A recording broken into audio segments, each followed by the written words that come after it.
Hey guys, welcome back to Fast Fix. For today's video, I'm going to show you how to delete incognito history on Android. So first, when you open your incognito tab right here on your Google Chrome, as you can see, now go to that search box at the top.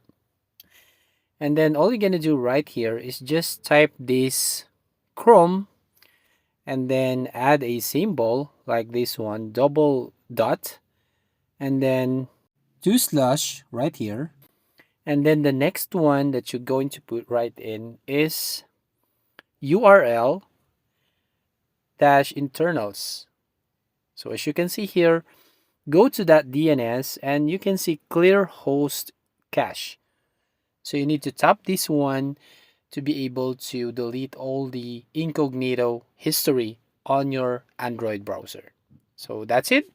If you find this helpful, don't forget to like and subscribe to this channel and ring the bell icon to notify you on the next video.